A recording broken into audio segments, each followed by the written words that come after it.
Welcome into the first edition of Jacket Sports Weekly in the spring of 2019 semester. We're going to be talking about basketball, both basketball, men and women's. The wrestling team doing very well over the past week. Yeah, men's and women's basketball earning their Frosties over the past week. I'll get into more what that means in a little bit. And also splitting a home series against Westminster. We'll talk about wrestling too. I'm Hugh O'Neill. I'm Zach Schnegg. You're watching Jacket Sports Weekly.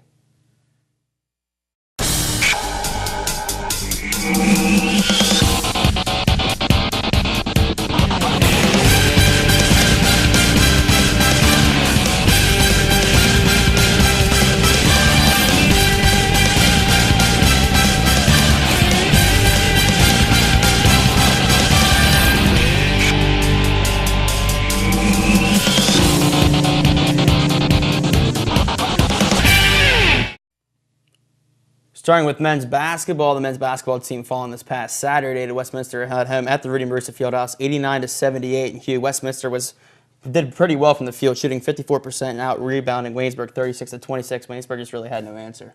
Yeah, and one of the big thing out of that game was the rebounds. Waynesburg only getting 5 offensive rebounds. Westminster got 23 defensive rebounds, so 23 against 5, that's just not going to cut it. Deontay Scott he graduated last year for Westminster. He was the big guy. Waynesburg without Ben Vidovich this semester, that's something new.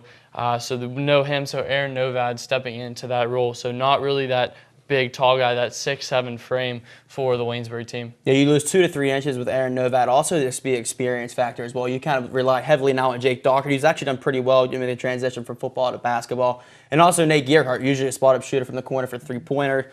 He's been getting in there, getting some rebounds as well. So it's just the fact that they need to put all the pieces together, especially with the inexperience of getting some of this freshmen in. Yeah, Popek led that game with 20 points for Waynesburg and overall in the game. But you mentioned Gearhart, 14 points, tied the most in rebounds for Waynesburg with 5 rebounds. And then you also mentioned Jake Doherty filling in first year on the team, 10 points, 5 rebounds, that team high with Nate Gearhart.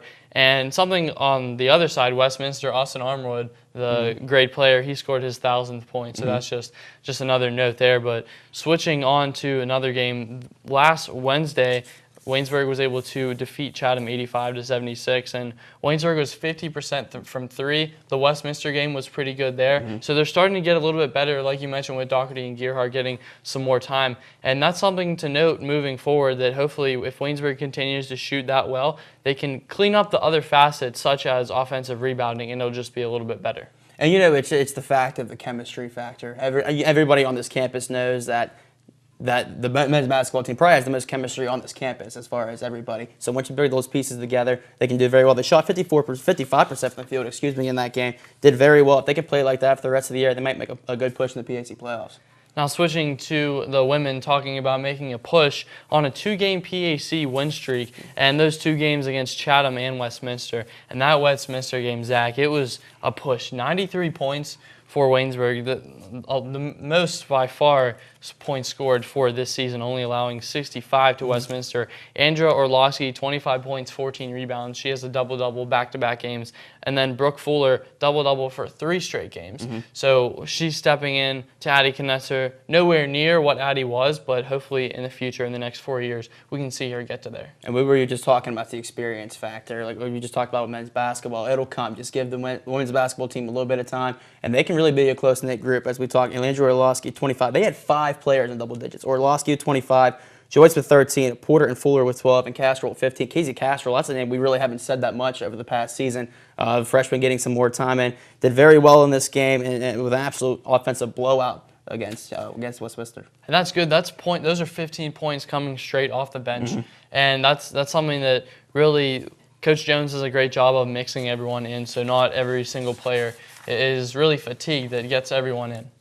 That's true, and there's also the rebounding factor as well. Out-rebounding Westminster 45-34. Again, Brooke Fuller being the offensive presence on her low, getting some offensive rebounds, playing good defense, and it showed on the scoreboard with a 30-point win. and able to beat Chatham last Wednesday 70-59. And like I said, Orlowski and Fuller both had double-doubles. Orlowski with 19 points, 11 rebounds. Fuller with 22 points and 11 rebounds. Williamsburg starting to make a push in the PAC, and hopefully can continue this. We'll talk a little later with our analyst, Mitch Montani, to see what he thinks that the team can do. But for now, we're going to switch topics to wrestling. And the wrestling team is really on a high right now. There's only 3 teams in the PAC now, Zach, since Thomas More is not in for wrestling. So only 2 PAC matchups, and those occurred in the past week against W&J last Wednesday and then Teal on Friday. And Waynesburg did not disappoint. It was really close, Waynesburg beating W&J 24-21, and that came down to the wire. It came down to Jake Evans at the very last match, but Kuslock, Josh Kuslock, who Emily Bennett is going to interview here in just a little bit, he was able to get a pin along with Zach Mackel and Jake Evans. Matt Lascola and Nick Cusick got wins, and that was a big win because right now Ken Burrs, we don't know how long he's going to be out. So Cusick coming in, and it did not look good for the wrestling team. He was able to get a win, which was able to get the team within 3, and Jake Evans, all he needed to do was get a win to tie it or get a major decision, tech fall, or a pin. He got a pin. You expect that out of him, most likely for some matches to pin his way through the PAC. So able to beat W&J, and that was a big win for them. And also moving things on to the Teal match as well. They had a pretty good match there as well. They were up 11-0 over the Tomcats. He was actually maybe able to make a fight back after winning 3 straight bouts, going to the 174-pound contest. It was 11-9. And then after the 184 and 197, it was tied up at 17. Came down to the wire. Jake Evans at the end, the veteran leader of this team, national champion, the first national champion in school history, was able to knock it down. His first period pin within the week, within 1 week. So did very well, was able to lock the match up for the Jackets. And I tell you what, even though they have the injury of Ken Burrs, the Jackets are looking pretty strong heading into PAC time. Yeah, and Dylan Williams was able to get back on top. He has struggled throughout the year. He was able to get a 9-6 win. And then Kuslock, a pin and a tech fall, 16-0, and I'll get to him later in my top 5. And then the big match, in my opinion, is Matt Lascola able to get an 8-6 overtime win. If he doesn't win, that's a 6-point swing. Waynesburg won by 6. So it would have been essentially a tied match, and then it would have to go down to criteria, and it would have been a little bit iffy. If he doesn't get that win in overtime, it's tight. But realistically, none of this matters too much because it's not a dual tournament. That's not how you win the PAC. It's all about the PAC tournament coming later. It'll be at Teal hosted in Greenville, and it'll be next Friday. But we'll get into that a little later. But big stuff from Jake Evans, and that's what we expect. And Tony Welsh, a transfer from WVU. He went to UPJ, wrestled there for 2 years, transferred to WVU last semester. Now here is at Waynesburg. He'll be a redshirt sophomore. So that's something big coming in that we can really expect to hopefully see some good things out of him to help win the PAC. But that's going to do it right now for the wrestling talk. When we come back, Zach and I will have the chance to sit down with Ed DiOrio to discuss men's basketball here on Jacket Sports Weekly.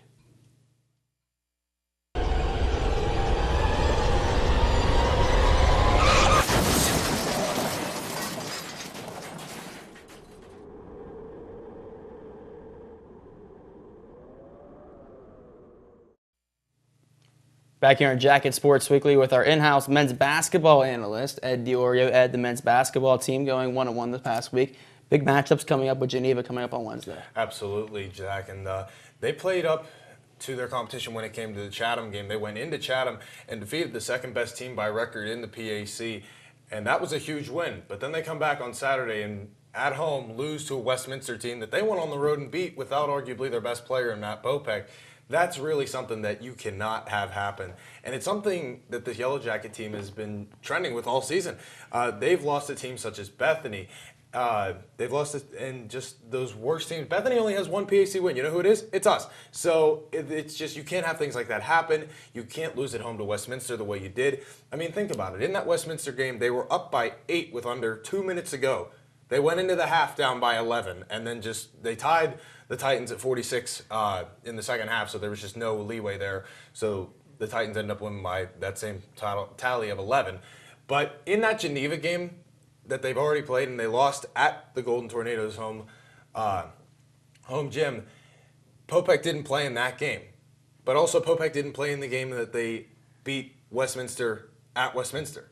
So it's hard to say what Matt Popek's going to do in this game coming up because you don't know whether he's going to contribute with the three-point shooting. I mean, they went 9 for 29 in that game earlier in the year against the Geneva Golden Tornado. So you would like to think that Matt Popek would help with the three-point shooting in that, but you never know because sometimes, for some odd reason, teams just play better without some players. I don't know how it happens. We've just seen weird trends with this team, and I really have no clue where this Geneva game is going to go, especially after what the last game went with Ethan Moose scoring 18, having 9 rebounds, and Matt Popek not playing, but Brendan Smith and Frank Bosovic, the two consistents on this team, combining for 38 points in that game.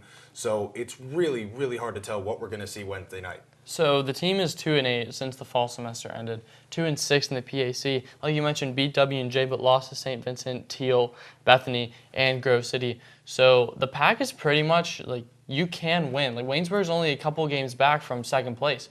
So what do you expect from Waynesburg to do in these last 5 or 6 games?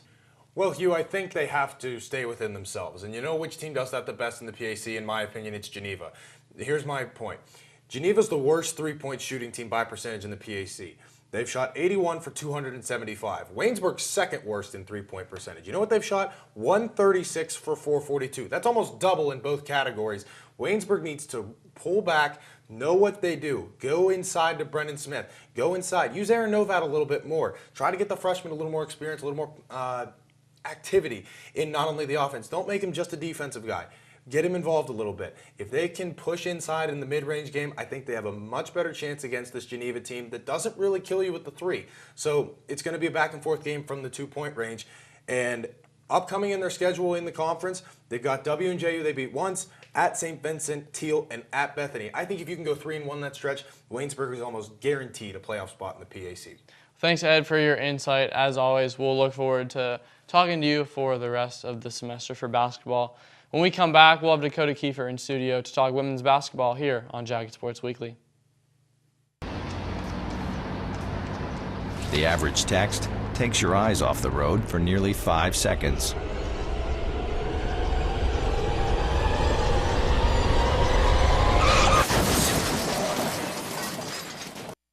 We're back from break here on Jacket Sports Weekly to talk women's basketball with Dakota Kiefer. Dakota, what do you have for us this week?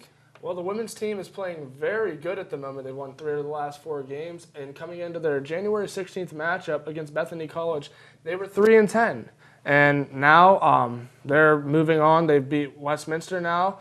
They beat Chatham in a pretty good game, and Chatham is a pretty good team. They're a really good three-point shooting team, and Chatham just came off an upset victory over W&J in which they won 72-70. And they won that game primarily dominating with the three, which Waynesburg shut down for the most part against Chatham.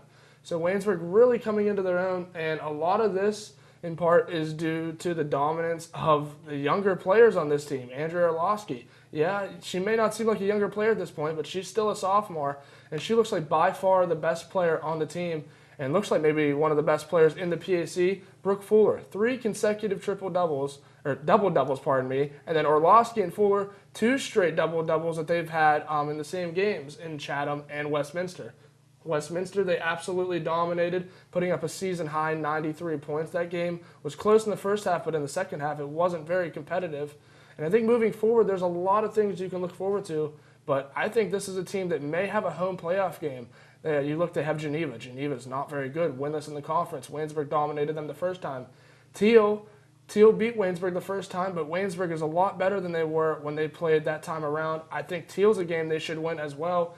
And then you look at Bethany. They already beat Bethany, and if they beat Bethany this time, which I think they will, then you look, maybe they could upset a team such as W&J, who looked vulnerable. They looked vulnerable against Chatham, where they got dominated from the three-point range. But if Waynesburg could come into W&J against W&J with a plan, I think that's a game they could win, and they could possibly win 4 out of the remaining games. So I think there's a lot of positives to look forward to. Thanks for giving that playoff update here, Dakota. We return, we will talk to Alex Lyons, talk a little bit of wrestling moving forward here on Jacket Sports Weekly. When I was in foster care, I never knew when I would have to move. So I always had my suitcase ready to go. Then one day I was adopted. My new parents opened their hearts and home to me. My parents cook my favorite breakfast for me every morning. My parents take me on trips I never thought I would go on. They gave me a home and an even better reason to use that suitcase. My parents aren't perfect, but they're perfect for me. Back in studio for Jacket Sports Weekly with our wrestling analyst, Alex Lyons. Alex, the wrestling team had a pretty exciting win over Teal this past week. Yeah, it was a big win for Waynesburg. When you come into that match off of a game like W&J, which Waynesburg won, you have to avoid the letdown match. And that's something Waynesburg did really good. They got out early 11-0, leading in that one, getting some big wins from some young candidates on that team. And that's really the exciting thing. Is yeah, you have Jake Evans, you have Ken Burge, who's out with an injury, obviously, which is a big loss for this team. But, they were able to get 2 big conference wins against W&J and Teal, both without Ken Burge due to his hand injury. But then you look at the young guys are stepping up for Waynesburg. So, yeah, they're going for 3, but when you look at these young guys in the PAC championships, that is, but when you look at these young guys going out and performing so well, it makes you think, why stop at 3, as they could really show they could continue to move further and dominate this President's Athletic Conference. So you mentioned dominating the PAC. The PAC tournament, it's not this upcoming weekend, but it's the next weekend. What does Waynesburg have to do in this upcoming tournament to really get ready for PAX? I think one big thing you want to do, and this is with every match, I'm sure, but especially going into PAC tournaments, you're already down Ken Burns. You want to stay healthy as much as you can besides that major injury. Obviously, you have some good confidence going into that match. You know you can beat Teal. You now know you can beat W&J without one of your better wrestlers. So it's really just a tune-up match, in my opinion. You want to go in there. You don't want to take a week off, per se, but you want to go in there, compete, just get some little adjustments that you know that you'll need to make, work on a few things so you're ready when it comes time for the PAC championship so you can make it 3 in a row. When we come back here in Jacket Sports Weekly, we'll have men's and women's indoor track and field with Jake Nicholas. Stay tuned. No more pencils, no more books, no more teachers, dirty looks. School's out! For summer. What this place needed was better graduation rates. So we worked with schools like Henry Ford High, and now they're up 18%. To help us do more good this year, go to unitedway.org, because great things happen when we live united. Back here on Jacket Sports Weekly with our men's and women's indoor track and field analyst, Jake Nicholas. How you doing today, Jake? I'm doing well. How about you? Good, good. So men's and women's indoor track and field up at Spire Academy in Cleveland, Ohio this past week. How'd that go? Well, men's and women's teams did pretty well. In the men's team, Silas Mays placed 35th out of 84 in the 800-meter race with a time of 2:04. Mike Trax performed well in the long jump with a jump of 6:02 meters. Dorian Hardy shined pretty well in the triple jump. He finished 9th with a distance of 13 meters on the dot. Mike Trax also did well in that, placing 14th in that event with a 12.32 meter jump. In the shot put, Drew Schwab did pretty well. He finished 25th out of a 54-man field. He threw for 12.19 meters. And then in the women, they did even better than the men, I would say. Audrey Winger had an impressive outing. She had 5:18 1-mile time. She was 14th out of 84 in that 1-mile event. Winger also had a strong showing in the 3,000-meter run. She finished 11th out of 77, posting a 10:44.83. And sophomore Amber Yauch performed well in the long jump. She was 15th with a distance of 4.69 meters. And she did well in the triple jump as well, finishing 8th with a distance of 10.14 meters. So it was a good showing for the men's and women's track and field teams. What do they have looking to come forward now within the next couple weeks? Next weekend, they'll be competing at the Youngstown State National Mid-Major Invite. That start time is going to be at 10 a.m. They really haven't been in action much lately, as this event was postponed from the original date, so they're really trying to get back in the swing of things and get back on track to have a good winter season. When we come back here on Jacket Sports Weekly, Emily Bennett will be interviewing sophomore wrestler Josh Kuslock. Stay tuned. Pretty much a good day for me would be people leaving their hands off of me. I'm always called names. Everywhere that I go, there's always someone calling me names, calling me gay. I've been choked, thrown up against a wall, punched. Nobody's ever tried to help me.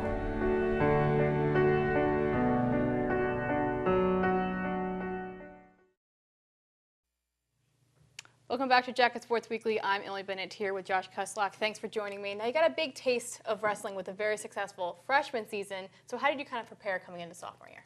Well, we normally set goals at the beginning of the year, and we just work hard enough to try and achieve those throughout the year.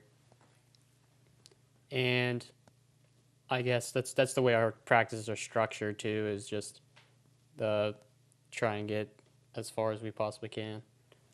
Now, last year you wrestled at 133. You started this year consistently at 141 and also some 149. What kind of made you decide to switch from last year 133 to now this year 141? Just to help with my weight and trying to be a stronger 133. We normally structure our practices towards the postseason and higher, just a better individual peak for us. Now, you wrestled a couple matches at 133. What kind of, will we see this more consistently going forward with you at 133? Yeah, that's my strong weight, and I'm normally stronger at that weight and better. And I feel like you'll see me perform better at 133 with the individuals coming up too. Now, obviously, it's a big change wrestling from 141 down to 133. What are some of your techniques kind of to cut that weight? Just watching what you eat and consistently working out and just not trying to kill myself too with watching what you eat too much. Now, flashing back a little bit, when did you start wrestling? How did your really passion for it start? I started back when I was 5 years old at Chartiers Houston High School, and I guess just my family just got me into the sport too. What do you like most about wrestling? I like the physical aspects of it, just a man-on-man contact sport, and I like how you get to work hard and you get to see how your hard work pays off. Did you have a favorite match or wrestling memory that you always kind of look back at? Not yet, so hopefully we'll find that out soon. Looking for that in your junior and senior year? Yeah. Keep those memories. Now, what's the biggest difference from high school and collegiate, kind of the preparation and the competition?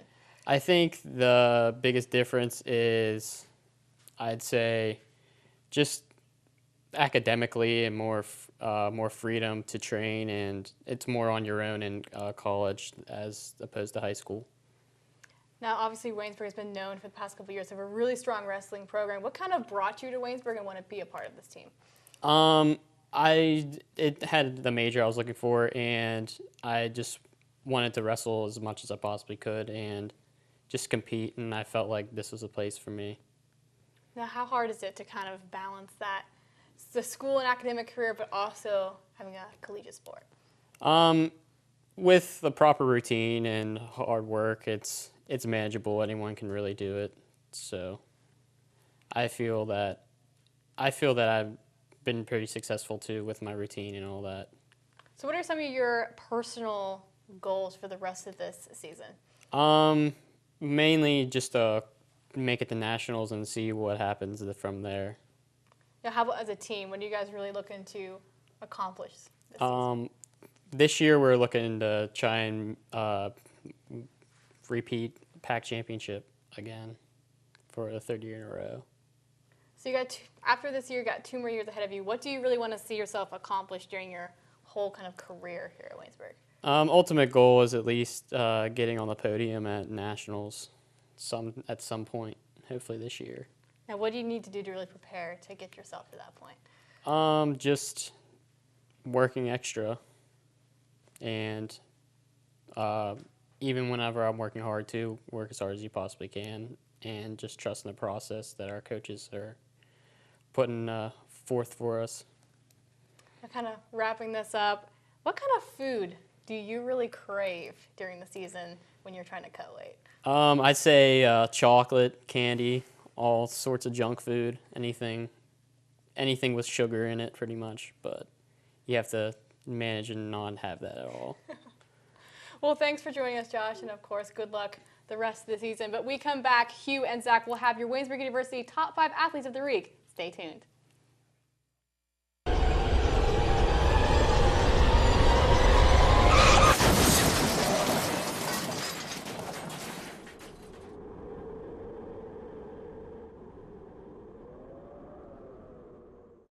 We're back here on JSW. It's time for our top 5 athletes of the week. I'll go first here, starting with Brennan Smith at my number 5 position. 27 points against Chatham, 9 rebounds. Good game for him. Number 4, Andrew Orlovsky, 25 points against Westminster, along with 14 rebounds, a double-double in back-to-back games. Number 3, sticking with the same team, Brooke Fuller has a double-double in the past 3 games. Looks to do that again here on Wednesday. Number 2, switching to the wrestling team, Jake Evans, 2 pins against W&J and Teal, really helped them close the deal with the 2 wins there. And then number 1, Emily Bennett just talked to him. Josh Kuslock had a pin and a 16-0 tech fall. Zach? Hugh, mine's basically the same, just scrambled up a little bit. Number 5, I have sophomore Josh Kuslock, as you just said. Tech fall at 133, just his second match at 133, 2-0 so far. Brennan Smith, 27 points, 9 rebounds in the chat, and when I put him at number 4. Number 3, I have Brooke Fuller, 2 double-doubles in the past week, her 3rd in a row. She went 22-11 and 12-11 in the past week. Number 2, I have Andrea Orlovsky, back-to-back double-doubles as well. Her number's just a little bit better than Brooke Fuller's, 25 points, 14 rebounds, and then 19 points, 11 rebounds. And then number 1, I have Jake Evans coming down to the wire, tied 17-17 between Teal and Waynesburg Wrestling. Jake Evans comes in, the defending national champion, earns a pin within a minute 41, and seals the Waynesburg win over the Tomcats in wrestling this past week. Great minds think alike with the top 5. I think my order is just a little bit better. Okay. But that's going to do it for us here this week on Jacket Sports Weekly. Stay tuned next week for more of the world of Waynesburg sports.